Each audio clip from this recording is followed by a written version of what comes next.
All right, good afternoon, everyone, and welcome to the Philanthropy Roundtable's webinar on COVID legislation and relief options for grantees. I'm Sarah Barba, Policy Director of the Alliance for Charitable Reform, the public policy project of the Philanthropy Roundtable. I'm going to quickly go over a few logistics before I let Sandra Swirski, ACR's Executive Director, provide an overview and introduce our panelists. So first, we are going to be taking questions through the Q&A function of Zoom throughout the webinar. Please submit your questions there and we will incorporate them into our discussion as we see fit. We will answer as many questions as we are able to, but in the event we are not able to get to them all, we will address the frequently asked questions. Additionally, the webinar will be recorded and posted to the Roundtable's website for future access. So if your colleagues are not able to join today, they can view it later. That is it on my end. So Sandra, I will let you take it away. Well, thank you, Sarah, and thank you everyone for being here, particularly to our panelists. So we've got two today. We advertised one, we've got a bonus. We've got Chris DeVoe and Andersen Minich, both are joining us from Andersen, which is a national firm that specializes in helping their clients, including nonprofits, comply with tax and accounting rules. So we've asked them to join today to provide guidance on tapping into new loans and tax benefits for your grantees that Congress just passed in the CARES Act. A little bit about our panelists. So Chris has a lot of experience navigating for his clients the Small Business Administration, where the loan program is currently underway. He'll speak directly to this loan program and offer tips on whether and how to best access these funds. In addition to teaming with Chris on navigating the SBA, Dennis has a lot of experience on the tax side, and he's going to help us think through the new payroll tax credits and how and whether to tap into those. While there's a rush by charities to determine how they can qualify, they may be ignoring the ramifications of taking federal financial assistance, and we're going to explore that as well. Finally, at the end of this webinar, we're going to put up a slide with a list of curated resources and contact information for Dennis and Chris. So welcome, panelists. Thank you, Sarah. Thank you to the Roundtable for hosting. We're going to start our webinar. So first question to Chris and Dennis. There have been lots of news reports about the loan process at the SBA. Some have called it a hot mess. Some have described poor SBA staff as trying to fly a plane while it's still being built. We'd love to hear what your take on it is from an expert's perspective. Sure, thanks, Sandra, and thanks for having us on here. This is great. You know, I would say I do think the process and the rollout has been a little more difficult than maybe they anticipated, and you know, it's been very fast and furious.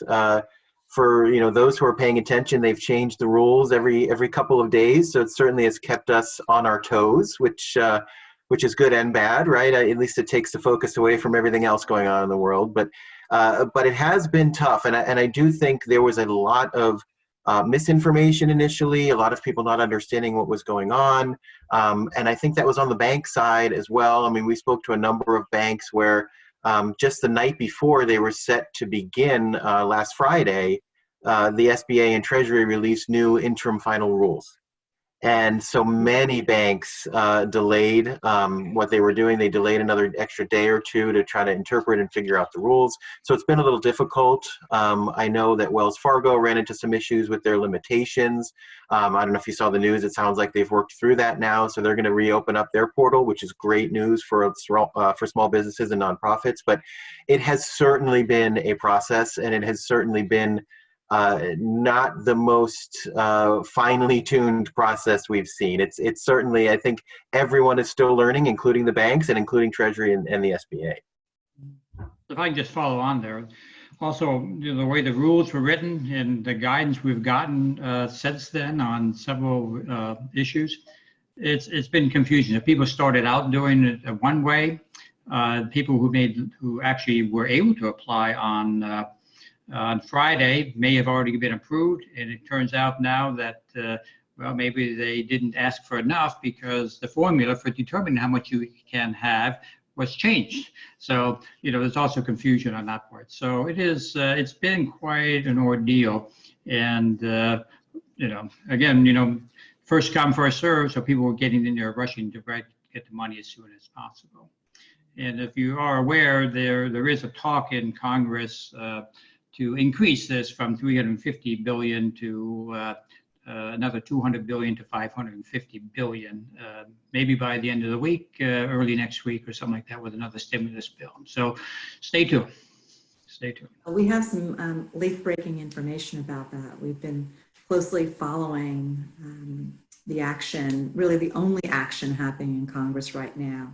And it's focused on trying to put more surplus funds into the loan program. The concern is they're projecting that the number of loans and requests for loans is going to far outpace that $350 billion. So I agree. I think that Congress is working swiftly to try to get more money into that program. But going back to nuts and bolts, you've got the big banks, which are servicing their clients, their existing clients. Many of the charities and the nonprofits don't bank at Wells Fargo or JP Morgan or Goldman Sachs. They're likely banking at a community bank or a bank that's specifically has a clientele that is around nonprofits. Can you speak to those banks? When are they going to jump into the market in a big way? And how can nonprofits get first in line if they choose to, how can these grantees and charities get first in line if they decide that this is something they do want to undertake? Yeah, I think that frankly has been one of the biggest struggles for people and companies and nonprofits is if you don't have an existing relationship with one of the banks already that's already open, what do? We've talked to a lot of our relationships with banks and a lot of different people, and they're not accepting new customers. We've been trying to find, we found a few that are, but I think you're right. I think once those small banks get up and running is where things are really going to hit. And we don't know, unfortunately, when they're going to do it. Every bank has been opening up at a different pace. There's been a number of banks that, were not ready at the beginning, and now they're just starting to get opened up. Unfortunately, it's really on a bank by bank basis. And so to the extent that you are interested in doing this, I would continue to reach out with who you bank with now to get them going. And with the additional stimulus, additional 200 billion, that's great news, because I think the immediate funnel on last Friday and into today, there's been a lot of companies that have gone in, they've got advisors, they have people working with things, and they got in quickly. And so now it's great news for nonprofits and charities where, if they get additional funding, they can also get their way in the door. So I think that'll be good. We just don't know in terms of when the banks will open up. Is there a list of banks that are eligible to provide these loans somewhere on the SBA site or somewhere in the public space? So if a nonprofit's bank is not giving loans out because they don't qualify as, I think it's a 7A SBA lender, that there is a list of these banks that they can perhaps identify? Well, I think the issue there is there are historic 7A SBA lenders, but the CARES Act and subsequent guidance actually opens it up to almost any bank to be able to offer these loans, including credit unions and including local, small local banks. So anyone can really do this. So the list that's on the SBA website is not necessarily up to date or relevant because they still list all their 7A lenders, but there's really more available now. I had seen on Forbes.com that they were trying to compile a list, but it's difficult if you think about how many banks there are in the country. Yeah. My guess is their list is not quite up to date as well. But I've been advising my clients that if you have a relationship with a bank that has historically been a 7A lender, it might be easier for you to go to them since they'll understand the process, they'll understand what's needed. But any bank basically should be able to offer this at this point. Okay. Agree. it sounds like if a bank hasn't been willing to date, it's not because they can't or won't, it's maybe they're just getting up and running. So maybe persistence, maybe going back to that bank now after more money has been piled into the program, and they may reconsider. I think that's right. I think it's for them, it's likely an infrastructure issue. Can they get their infrastructure, because all of these are really being done through online portals. Can they get their infrastructure up and ready to go to be able to do it? And I think the more clients they hear from that want to do it, the more they're going to make that investment to try to make those loans. Okay, good, thank you.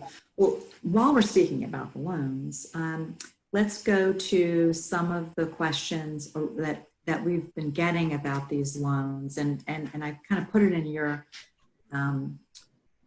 lap. What are some of the frequently asked questions you guys have been receiving from your nonprofit clients, from your charities around this program? Besides, who's the bank? Where's the bank?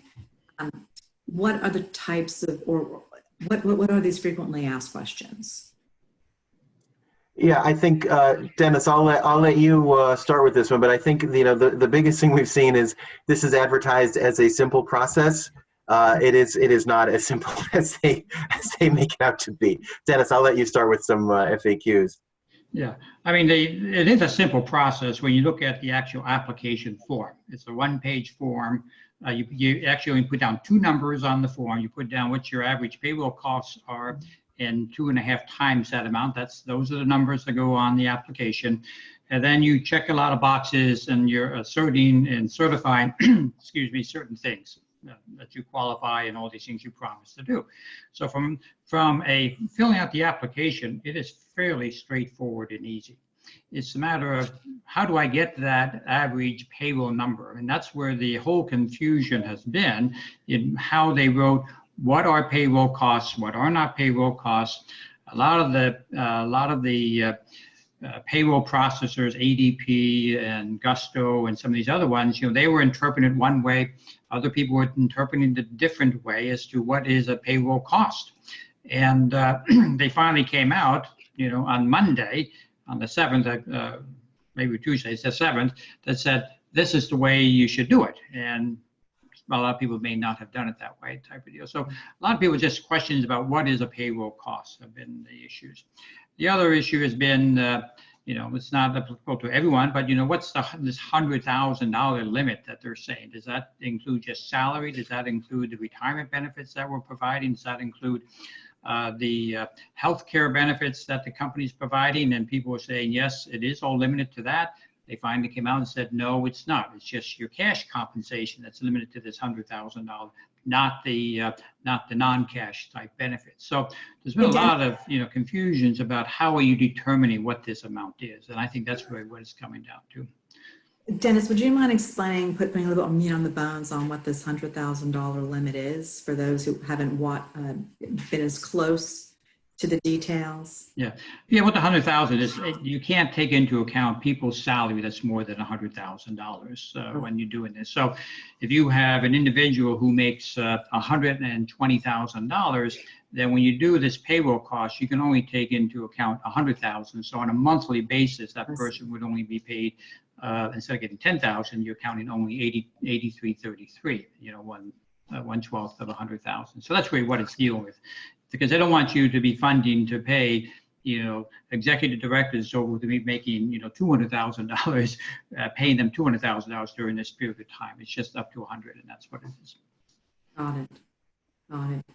So it sounds like there's a lot of questions around how to calculate how much of a loan you're eligible for, right? Right, and I think now people have got very comfortable with how that calculation is going through, and people much easier in getting that amount. So, if, for example, you add up all these costs and your monthly average payroll costs, which would be your salary, these benefits that I mentioned, is $50,000, then you're entitled to a loan of 2.5 times that, or $75,000. Mm-hmm.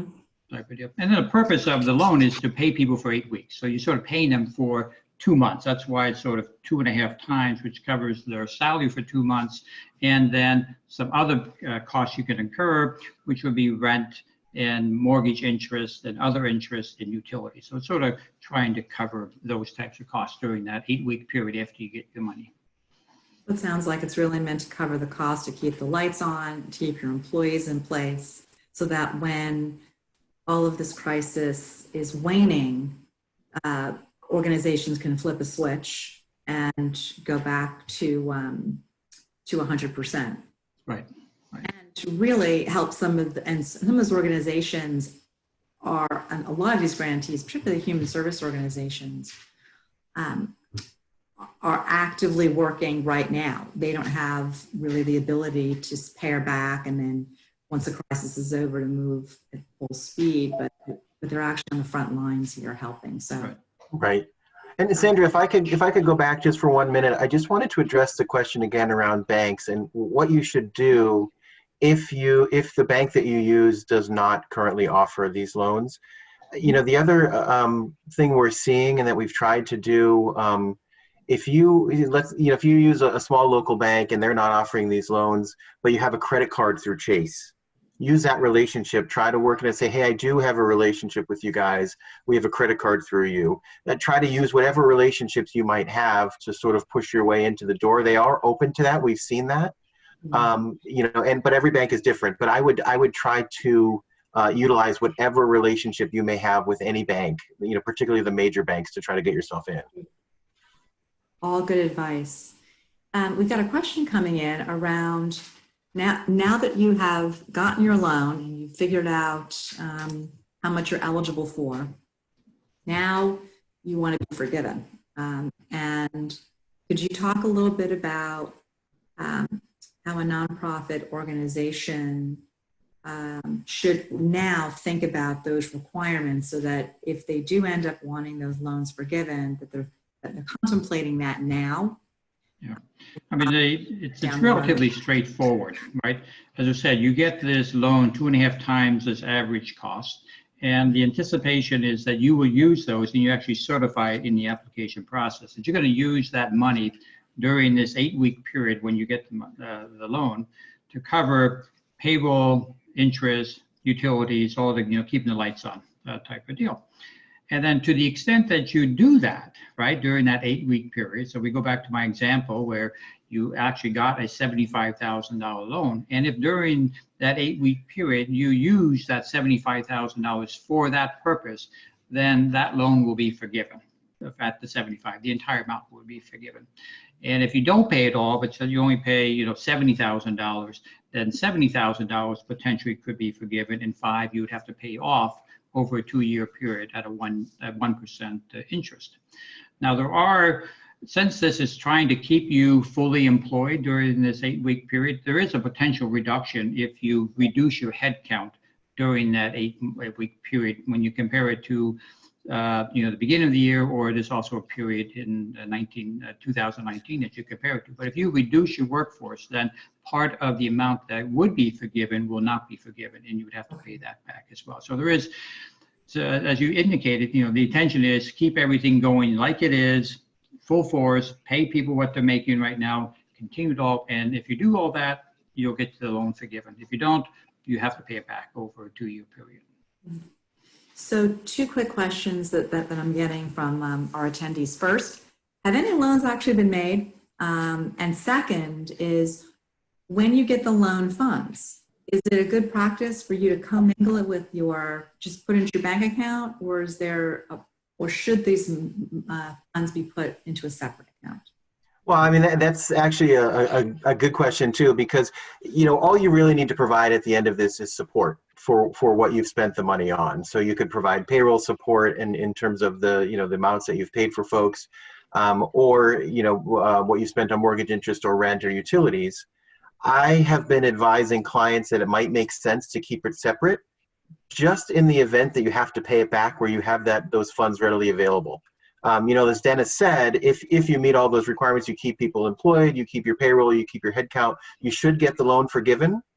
However, if you run a risk of, I had 10 people working for me before and now I'm only at 8, I might get some of that forgiveness reduced. If I've got it in a separate account ready to go, that way I know I don't have to struggle with the funds to be able to pay that back. That's what I've been advising people, just to make sure you can keep track of it.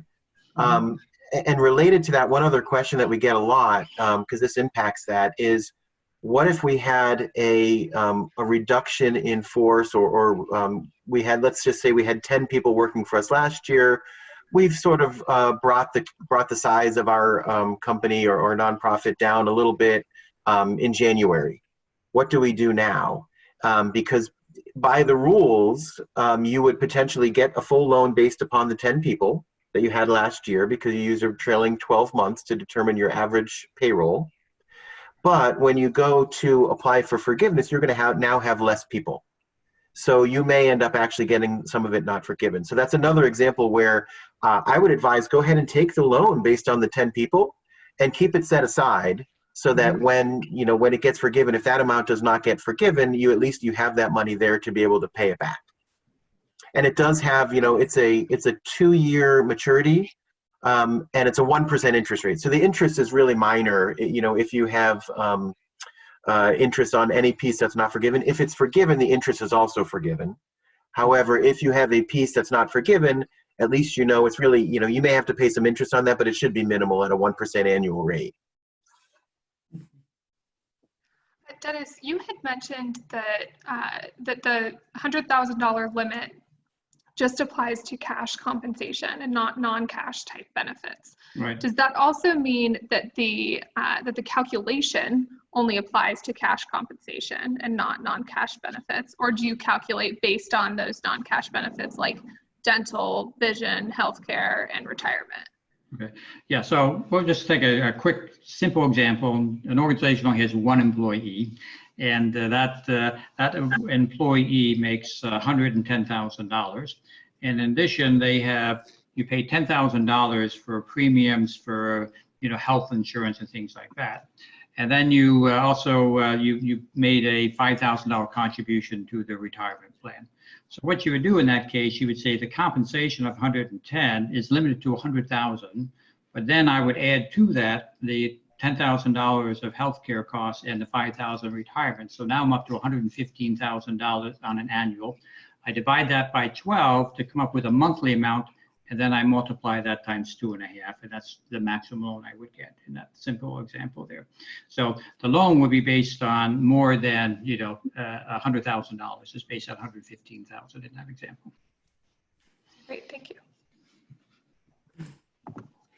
And then that first question I had asked you, Chris, back, and it was a little rhetorical and tongue-in-cheek, but have loans actually gone out the door? I'm aware that one of our clients out in California actually got approved on. They applied on Friday, got in on Friday. The bank was able to process it, and I don't know if they've gotten the money today yet, but they got approval on Monday for it. So I don't know if I haven't checked to see if they got the money yet, but they had approval on Monday after applying on Friday. So I think the process may be fairly quickly. It's just, I'm not quite sure. I think the money's supposed to come within days of doing this. So that's the one I am aware of that's been approved. Okay. So there are a whole group of nonprofits, churches and other religious affiliated organizations that can't take federal financial assistance, which is what these loans are. At the same time, there was some recent rules put into place that are allowing churches and these other organizations to tap into it. Are there any hesitancies around them applying? Is there any special rules around these organizations applying, or is all of this too new to really comment on? Yeah, I mean, it's very new, but I would say the rules are actually quite favorable for religious organizations. It waives a number of the rules that companies and other nonprofits have to follow, which is great. And however, that being said, all of the normal calculations are the same. And you could potentially tap into it. it's certainly unique. I mean, it's not, as you mentioned, federal assistance is not something we typically see there, so it's certainly unique. But they were very generous to them in the rules. Yeah.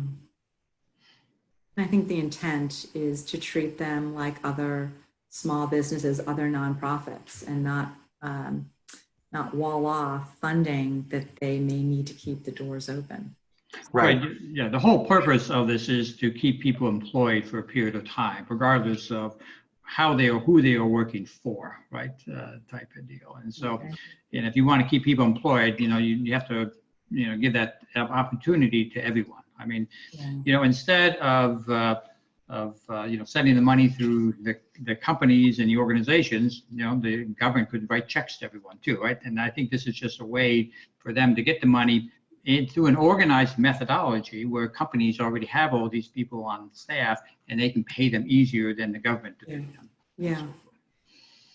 So let's talk a little bit about the downside of taking these loans. The kind of the buyer beware, right? I mean, there's been a large there's been lots of news reporting around the upside of taking these SBA loans. And there seems to be a big rush to figure out how to qualify, when to qualify. But there has been very little on the downside of taking some of these loans. Can you talk a little bit about, from your perspectives, the downside of these loans and taking federal financial assistance? Sure. I think, in my mind, the biggest downside is the potential that you don't get the loan forgiven if you don't meet those requirements, because then you obviously have created a debt situation for yourself, which you're going to have to manage over the next 2 years. I mean, to me, that's one potential issue that can be managed, assuming you're working towards the requirements. That's the biggest one in my mind. In addition, what we're hearing from a lot of clients, both for-profit and nonprofit, is what information will eventually become public related to these loans. Will it be public in terms of who requested the loan and who was forgiven amounts on the loan and received this assistance? We just don't know. Technically, the SBA is a level of government that would be Freedom of Information Act required. So it's certainly possible, and I've seen a lot on the news and on Twitter and things where people saying we will find out who's getting these loans. So that's another potential downside. I always use it as it's the Wall Street Journal test, right? I mean, if you'd feel comfortable that it was out in the Wall Street Journal on the front page that you took this loan, then you're good. But that's a decision everyone has to make on their own. But that is certainly something people are thinking about and some people concerned about. I think also that there's been an increased interest on behalf of some members of Congress in additional reporting requirements, even restrictions on those that do take these types of funds. And there were a lot of these reporting requirements and restrictions that didn't ultimately make it into the CARES Act, but there's obviously a big appetite. And I think one of the downsides of taking this money is that, buyer beware when it's time for the loans to be forgiven. Between now and then, there could be additional reporting requirements on loan forgiveness that we haven't yet seen. So I think you all said it fast. You have to go into this with your eyes wide open. It's not just candy. There could be, but there's some very real downsides, and also some potential reporting requirements down the road. Yeah, I don't know if churches and religious organizations have to worry about because they don't file any returns with the IRS and so forth, but just exempt organizations that file 990s and things like that, whether or not there may be something on those forms that they may have to disclose, which are a lot of those things are public information to a certain extent, that whether or not they have to disclose something on there that they took the loans as well. So yeah, we're not quite sure what all this public information will be about this, whether or not, I think mostly people want to find out who's taking this to go after probably, wealthy individuals who may own companies that are, getting this and so forth that, well, they could afford to fund the company. Why are they taking the free money type of deal versus, non-for-profit organizations, exempt organizations, church and so forth, which, do need it. I mean, churches and so forth, religious places have been shut down, right? They can't go. And, and with with the unemployment going up, people's donations are going to go down. And so therefore they're going to be, strapped for cash type of deal, and could, severely financially hurt them type of deal. And so, I don't think someone's going to look to see that XYZ church, actually took a $100,000 loan under the program, type of deal. They're looking for really who are the wealthy individuals who own companies that are taking advantage of the situation. Thank you for that. Before we move to the tax credits, which is the alternative to the loans, there was one question that I'm not sure you're going to have any input on this, but I just thought I'd ask. As a nonprofit increasing loan indebtedness, should this be board or authorized? Any thoughts on that? Well, I think it really depends on the board's, the nonprofit's articles of incorporation, the board's decision tree, and how, what are they required to do? That's the first question, is in terms of what the contracts are and things like that, what is the board required to vote on, and what are they required to authorize? Because it may be different for every nonprofit. I think likely it's a discussion that you should be having with the board. I'm not sure it necessarily needs to be authorized depending on what your requirements are for your individual entity, but it's certainly something that I would think the board should be made aware of. Yeah, probably executive directors and so forth of these exempts may not have the authority to take loans out. So I'm sure would probably have to go through some committee or something like that, unlike a CFO or someone who may have authority to, can contract a company. That may not necessarily be correct on for an exempt organization. Finally, one more question. Were you going to add something in, Chris? No, that's fine, Sarah. Go ahead. Just going to say one more question before we move on to the tax credits. We've been hearing about the economic injury disaster loans, for which applicants can receive $10,000 in 3 days. That's what's being advertised. How do these fit in with the Paycheck Protection Program loans? Sure. So, I do have a few folks that I have seen apply for the economic injury disaster loans. I don't think any of them have received their $10,000 within 3 days, because I think the SBA has been overwhelmed, frankly, with the amount of requests they've seen. I don't think they've ever seen anything like this, but they're trying. I know they're working hard. I've spoken actually to a few folks at the SBA. They're certainly working hard. But how they relate to this other program, the Paycheck Protection Program, you actually can apply for both, and the funds just need to be used for different purposes. So, for example, if I'm using the Paycheck Protection Program loan to pay my salaries, perhaps I'm using the economic injury disaster loan to pay my mortgage. They just have to be used for different purposes. The one thing to note, though, if you do receive that $10,000, when you go to get your loan forgiven as part of the Paycheck Protection Program, it will subtract that $10,000 off of that. So that's an important thing to note. You won't get it in addition to the amount that you would get forgiven under the Paycheck Protection Program. In terms of the grant money, it'll all be the same. You could also get loans at inexpensive rates with the SBA through the economic injury disaster loan. And for nonprofits, it's a 2.75% rate, which is quite good. So that's the other thing to consider. In addition to that $10,000, you can actually get a loan to help maintain the entity. But remember that the process of getting that loan is different, whereas the Paycheck Protection Program loans go through the bank and you apply. This other loan, you actually have to go and apply with the SBA. The application form is longer. There is a lot more detailed information that you have to be providing. You have to actually prove, I think, correct me if I'm wrong here, Chris, but you have to sort of prove you're being injured under the economic conditions right now type of deal.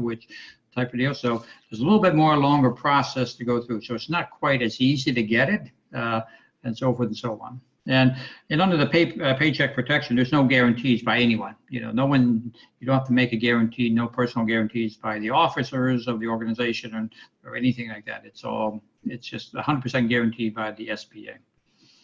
And just to clarify, because we got a question from our attendees, it is a $10,000 grant, right? It's not a loan. It is a grant. Correct. It's a grant. You can get a loan in addition to that amount, but Right. the 10,000 is a grant.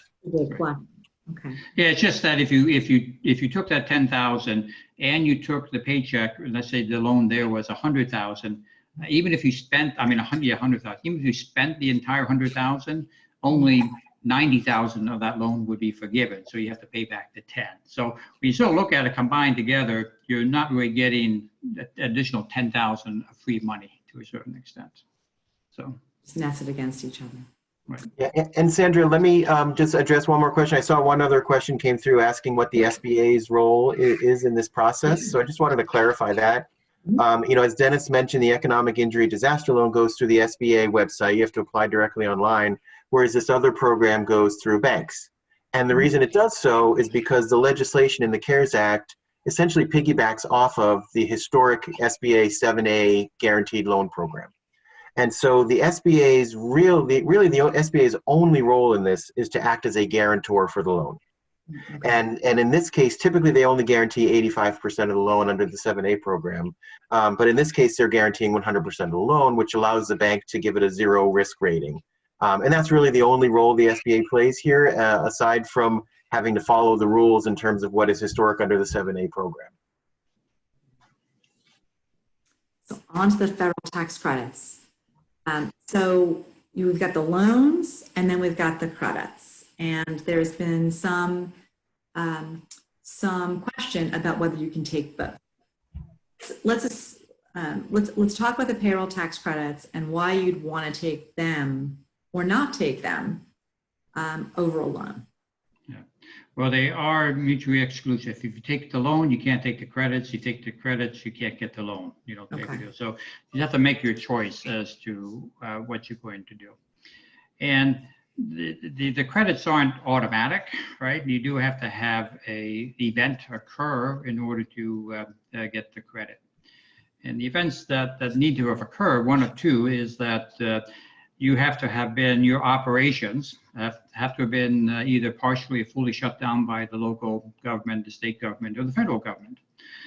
All these places where we're all in, stay at home type situations, and everything, any place that you can congregate more than 2 people, it seems like, is off limits.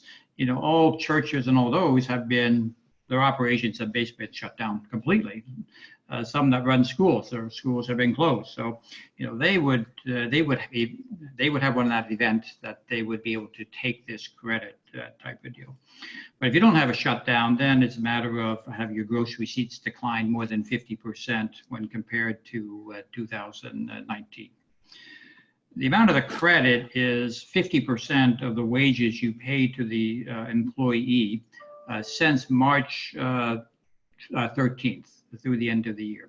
So if you pay an employee $10,000, you can get a credit for $5,000. You pay him $8,000, you get a credit for $4,000. You pay him $20,000, you get a credit for $5,000. So it's 50% of the wages up to $10,000. If you have less than 100 employees, then you get to take the credit on employees that are working for you and employees that are not working for you, for whom you are continuing to pay their salary, type of deal. So you basically get it on all your payroll that you're paying.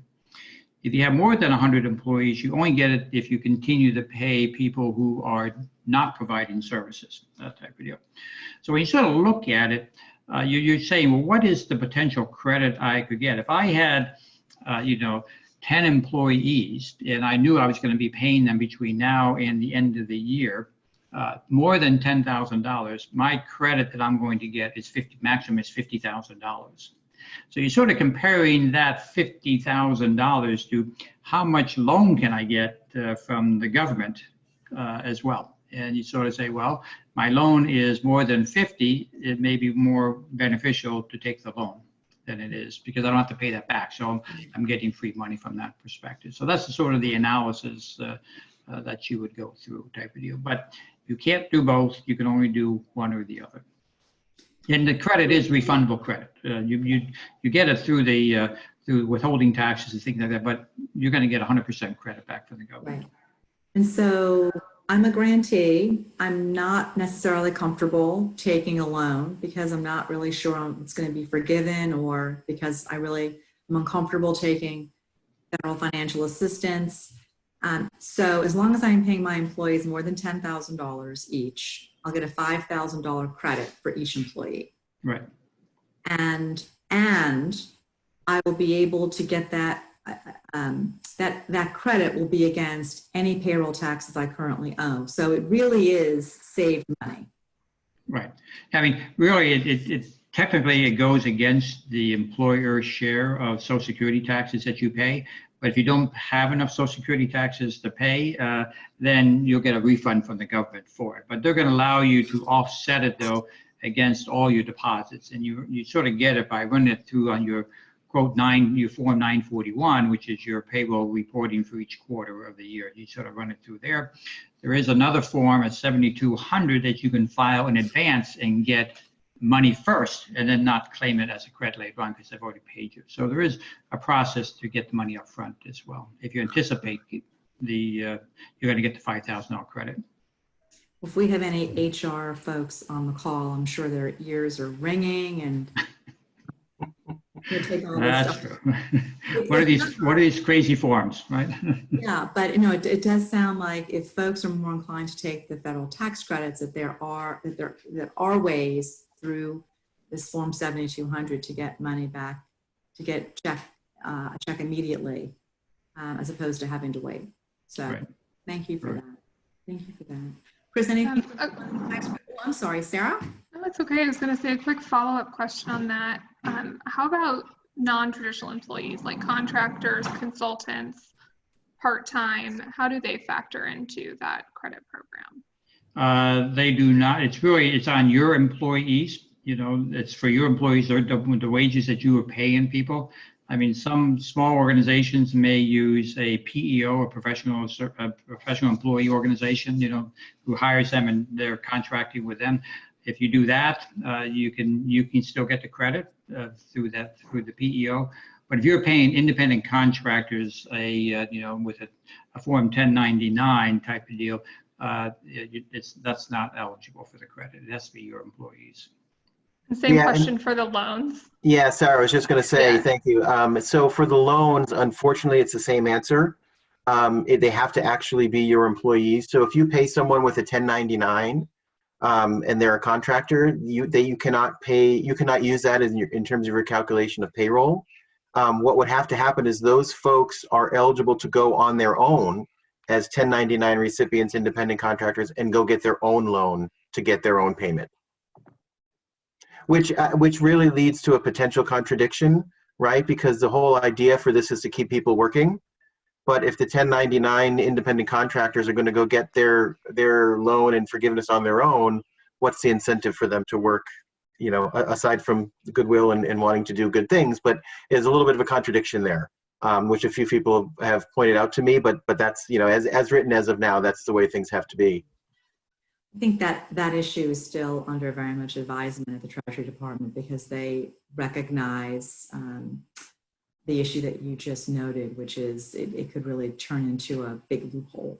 So right, correct. We've got about 2 more minutes before we reach top of the hour. So we're going to go to top takeaways, and then we're going to go to takeaways, and we're at the same time going to post that resource page I told you all about with things that you can link to and follow up on after this call. So Dennis and Chris, top takeaways for our folks. What are the 3 things or 2 things that our folks should really keep in mind as employers? Yeah, I think in my mind, the top thing is going to be ensuring that you have the right documentation to get your loan forgiven. So make sure you're tracking that as you go. If you go get your loan, Just make sure you're tracking that, because the rules are not clear yet. They haven't released final rules on what's going to be required, but there will certainly be documentation. So, make sure you keep that documentation so that you'll actually get your loan forgiven. Right. I can't. I have to reinforce that eventually the process to get the loan forgiven is not automatic. You have to apply for it. So, I mean, it will become automatic, but you have to apply for it, submit all the documentation in order to get it. And they haven't come out yet with everything they want to see in order to get that loan forgiven, type of deal. But I think the important thing, as we've mentioned, is choosing which one you want to go through. And, what's the process you have to get the loan? Do you want to potentially have scrutiny that you did get the loan or not? Or is it just easier to take the credit, even though it may not be as valuable to you as the loan may be? So it's a matter of sort of analyzing, coming to your own conclusion as to what's the best way to go, type of deal. I mean, it is, this is free money. You should use it to the extent that you're eligible to use it, because it is being made available to help you offset the costs, instead of laying people off and putting them out, to collect unemployment and so forth and so on. Yeah, and then Sandra, my final takeaway would be, if you are interested in doing the Paycheck Protection Loan, I would act relatively quickly, because we don't have any firm guidance yet that they are going to give additional funds. So I do think the original funds are going to go quickly. Right, thank you. And then, of course, buyer beware, as Dennis noted. When it comes time for those loans to be forgiven, there will be additional requirements, and you may not like those requirements. So, Right. Well, thank you, everyone. I want to thank our panelists. I want to thank, on behalf of Sarah and I and the rest of the ACR team, I want to thank the Roundtable for hosting this, and for allowing us to, and for you for joining and allowing us to chat with you for about an hour this afternoon. Thank you, everyone, and look forward to future webinars. Bye. Thanks, Sandra. Here.